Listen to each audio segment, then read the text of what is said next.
Okay, so let's start this over. Lots of people seem to have questions about upward mobility, social class, and race, and how all those things play into like sort of like your lifestyle and like who you are. And for a very long time in this country, poverty has been racialized. So there's kind of this assumption among other racial groups that if you are black, you are poor. And they've made all these like social indicators to try to like point out who is poor.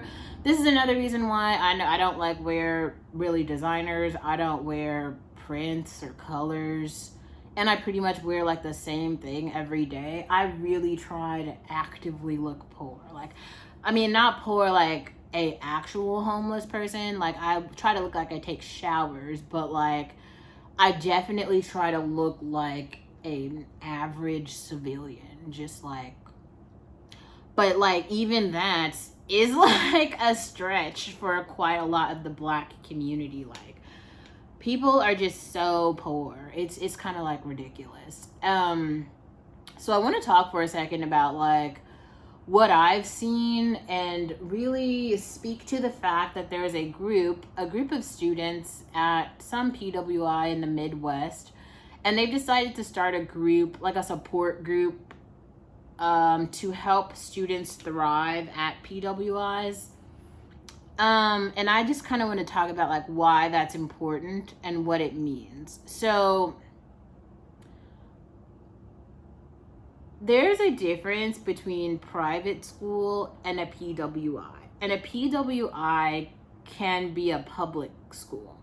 So like the universities of California are public schools, but they're actually PWIs. So like private does not mean that like it's a PWI, and that is important because most of the wealth in this country is occupied by like white males. They run the companies, they're on the boards of everything, they own all the stuff, like from the railroads to the paper towels to the electricity, just literally everything. So like a lot of people who are immigrating here have been seeing, how do you say, like this personification of wealth, right?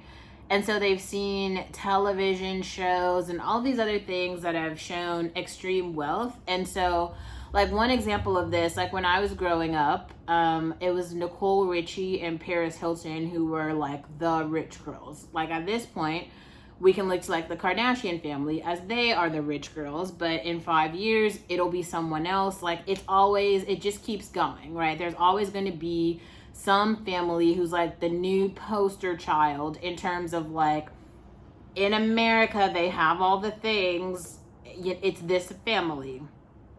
I kind of think right now it honestly might be like Beyonce and Diddy. Their families they have a lot of money and they're just so hyper visible everywhere. And Jay-Z is now entering the territory of owning like sports teams and stuff. So that's major. Diddy already owns like 2 alcohol brands and media companies. They own a lot, right? They are very, very rich. But some of you guys have this idea that like Addison Rae and the gang are like the rich people. Don't get me wrong, I'm not saying they're busted and they don't have anything. They've made a lot of money off of social media, but they're not like Warren Buffett or anything. You know what I mean? That's still like way different. Like old money hits different. Like there's just a lot of white people in this country who have old money. And I don't have old money, okay? I just know of people who do, and the way that they choose to live, it's very modest, by the way. And also like quite a lot of these like white men who have a lot of shit have been, talking about things like they have interests and they invest in groups and stuff. And like and I think that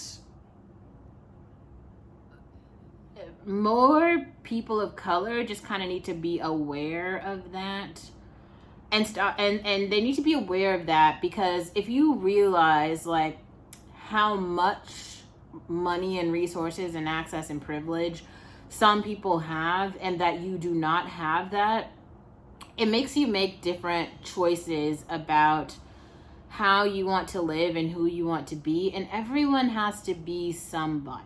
Like, everyone has to be somebody. And so this is also very important when we're talking about women in society, because especially among people with resources, okay, like who they marry is actually really important. A person with a name, a person with shit to lose, basically, with investments, with marriage is not just marrying someone beautiful, okay? Like, it's also marrying someone who has the proper etiquette. It's also marrying someone who kind of like can fit in with your lifestyle. But also, I haven't met many rich people who are attracted to like dusty, ugly people. So that's a thing too. But I think that one thing that I see that is very strange is there are a lot of immigrant communities. This is really big amongst like Muslim communities. It's like poor men who are walking through the world as though they are meaningful to the rest of us, and that their stories of whatever are meaningful to the rest of us. As in, like, a poor man in this country, wherever he owns a grocery store, that's kind of a poor man. If he, like, you know, works at a grocery, like whatever it is, you know, it's like the story of him and his family is just not that meaningful to the rest of us. And here's what I'm trying to say, like, that man can go out into the world and then establish respect amongst other men for just being like a member in the community, for being just a generally kind person, for being like a human, right? Like, everyone deserves human dignity, but the burden of the financial burden of responsibility for that man's family falls on him. And in a lot of poor families, or even middle class families, it is very respectable to become a doctor, an engineer, a lawyer, something like that, because like those people love to like walk around and talk about their titles. Like, their titles are their entire identities. They'll be like, I am a physician, I am a lawyer, I am a blah blah blah, oh, I went to Stanford, oh, I went to Berkeley, oh, blah blah, whatever it is that they did. Because it is very difficult to become a doctor. It is very difficult to get into Stanford. It is very difficult to do, like, there's a lot of things in society that are very difficult to do as well. It's also difficult to make Renaissance like Beyonce did. So, you know, y'all need to give entertainers their like proper kudos, because like there's like a straight path on how to become a physician, classes you can take, support groups, counselors, all type of shit. Who wrote the playbook for Beyonce to become Beyonce? Nobody. Give her tokens, okay? Put some respect on my girl's name. That's all I'm saying. There is no path to becoming like Beyonce. You could look at a syllabus and a website and it will tell you exactly how to become a doctor. It's just not that impressive. There's a lot of doctors. There's tons. How many Beyoncés are there? How many even Olivias are there? Just one. How many doctors are there? Hundreds of thousands. It's not that impressive. Don't get me wrong, I'm not saying you're like some peasant from like nowhere land, but also kind of nobody gives a shit. Kind of, right? So, anyway, what I'm saying is that, where was I even going? Oh, so people who are, let's say, like, if you are, though, you're like a doctor, you make like a lot of money, and you know, you spent a lot on your children's education, and you want them to do really well, and you want them to be really great, right? And you've done all these things to try to give them all of this opportunity so that they will go on and also become great. Everyone doesn't get into Harvard. Everyone doesn't get into Stanford. And the people who don't get in have to go somewhere. The people who do not get in have to do something in society. So, like, if we look at those numbers, hundreds of thousands of doctors, right? There's not hundreds of thousands of seats available every year at Harvard or Stanford. I would assume all of those doctors have at least one or two. Typically they have like 3 kids. So all those kids have to go somewhere and they all have to do something. All of them do not turn out smart. All of them do not turn out pretty. All of them do not turn out rich. But everybody has to do something in society. Now, the thing I think some of you guys don't see, especially some of the communities of color, you guys are like coming over and you're seeing this American opportunity. And so you're looking at, we'll call it like the American dream. This is great. I'm just saying everyone, it's important to note though, like everyone doesn't have the same American dream. Like, think about it this way. If Donald Trump woke up tomorrow and was living my life, I guarantee you he would jump off of the roof. Like, I'm way too poor for Donald Trump to live this life. Like, he would probably shoot himself, okay? So you gotta put shit into context. That's how I feel about some of you guys' life, especially like some of the poor wives. Like, I'm so sorry. You guys have like, 6 and 7 children living in like public housing. Your husband sometimes they don't even work. Maybe you don't even have a husband.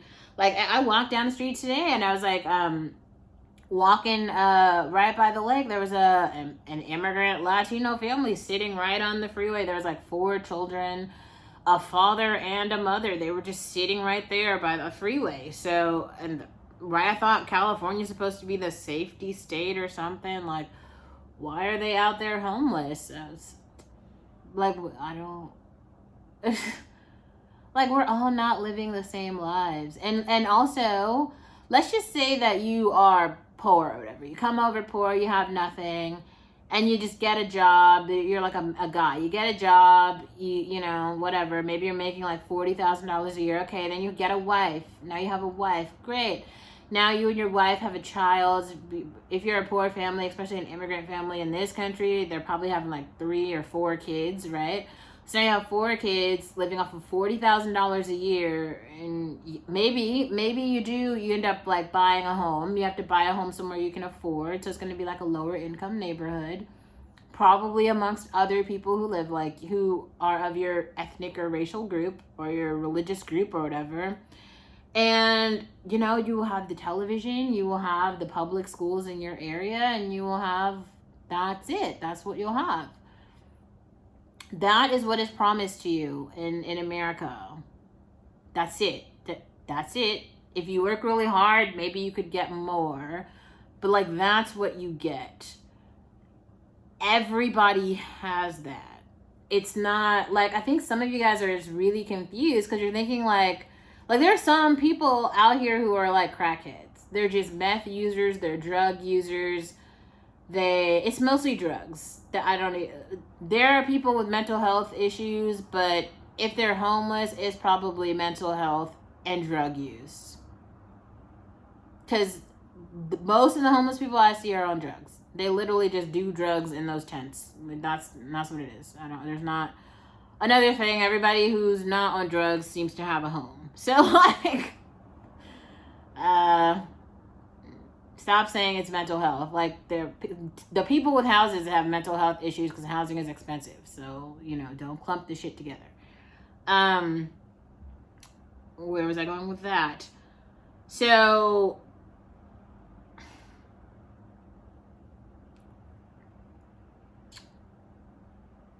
I guess it's just more like, you have to figure out for yourself what kind of life, especially as a woman, you have to figure out what kind of life you want to live for yourself. I would say the safest path, like this is the path that I took,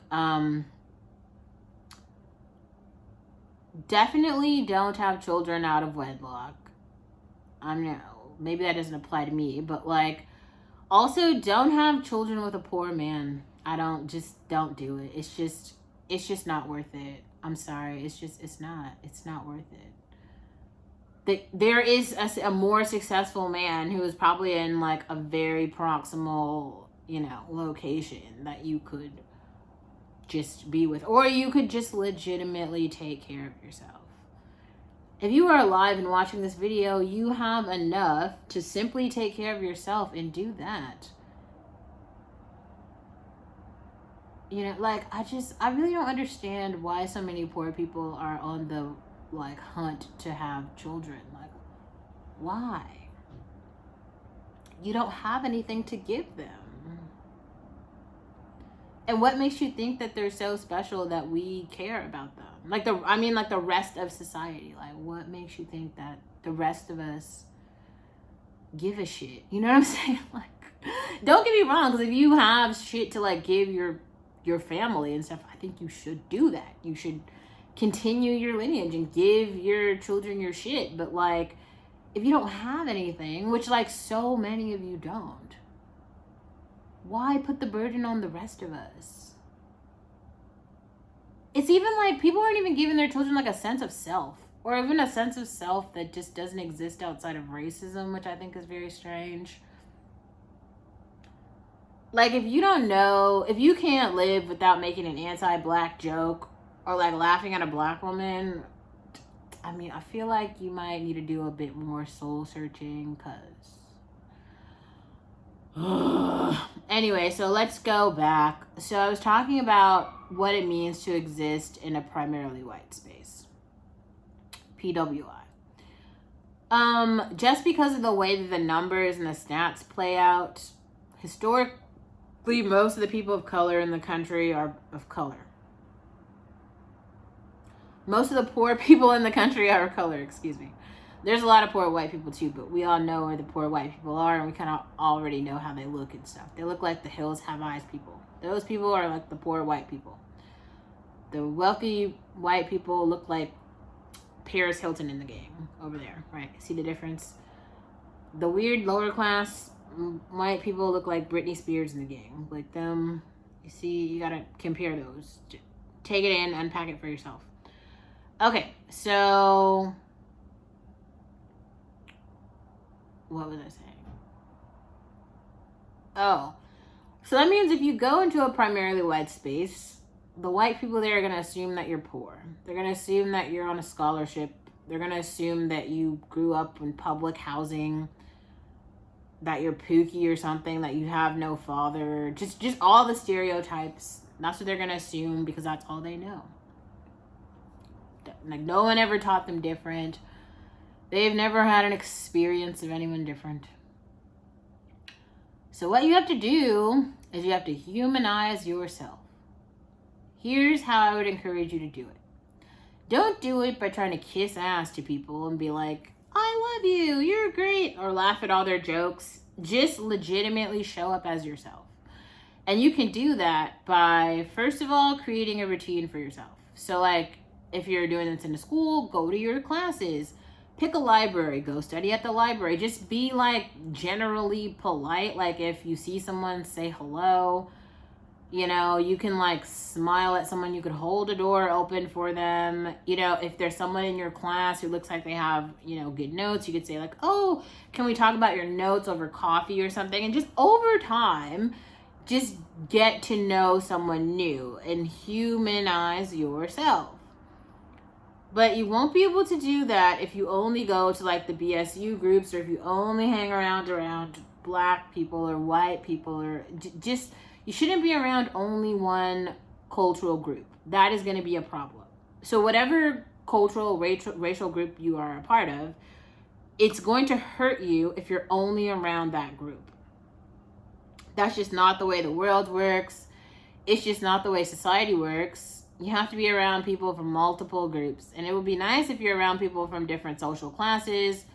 Unfortunately, on these campuses, people like to segregate themselves by social class. So if you're poor, everyone already knows that you're poor, because wealthy families tend to have a way to get records and shit. So they already know who the other rich people are who are coming on campus. And so if they don't know you, you probably will. If you might know them. A lot of the middle class white people tend to be stalkers in a sense, so they want to know who has the money so that they can get closer to them. So those people, you could ask those people, they'll probably know, like, oh yeah, Jenny over there is like a billionaire, her dad's super rich or something. Like, you could ask them, they would know. But they're just, most people are gonna assume it ain't you. You know what I'm saying? Like, so you still have to exist. And just be kind. Like, you will cross paths with people from different places and spaces, and it will all be fine. That's how it goes. Maybe I just need to make another video that's just literally about humanizing yourself. Because there's really, in reality, there's only one society, and we all have to live here together. Unfortunately.